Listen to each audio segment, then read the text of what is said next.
Unit 10. A human war for a dispute among gods.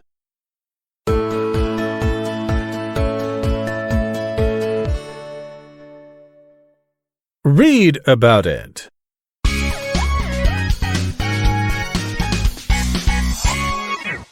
Was this the face that launched 1,000 ships and burnt the topless towers of Ilium? Sweet Helen, make me immortal with a kiss.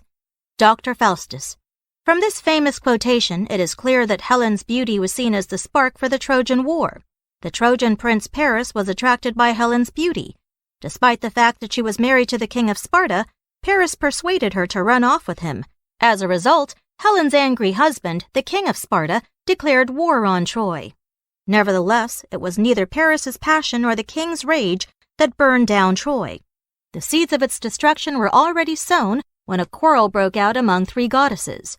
In Greek mythology, mortals were often involved in the conflicts between gods and goddesses. This was exactly what happened with the Trojan War. According to the myth, Hera, Athena, and Aphrodite were competing for a golden apple marked for the fairest.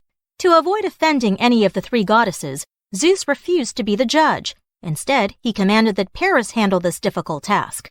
Each of the 3 goddesses then assured Paris that she would give him a wonderful gift as long as he gave her the golden apple. Hera guaranteed that he would become a powerful ruler. Athena offered him great wisdom and skills in battle.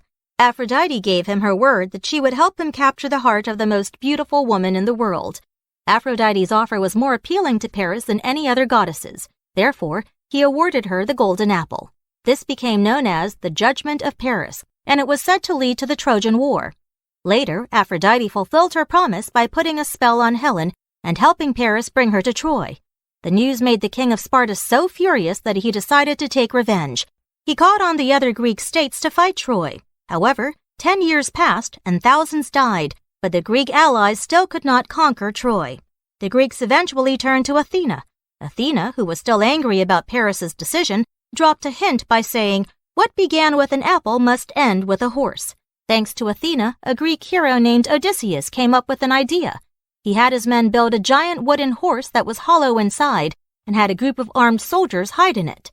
Then the Greek army pretended to accept defeat and sail home, leaving the wooden horse standing by the gate of Troy. The Trojans supposed this to be a gift of peace, which prompted them to celebrate.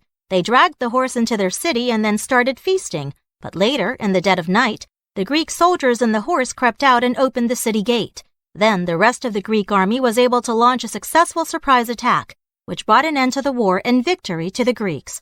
In this story and many other Greek myths, humans' lives are usually greatly affected by gods or goddesses. It seems that the humans in the Trojan War were like chess pieces in the hands of the gods.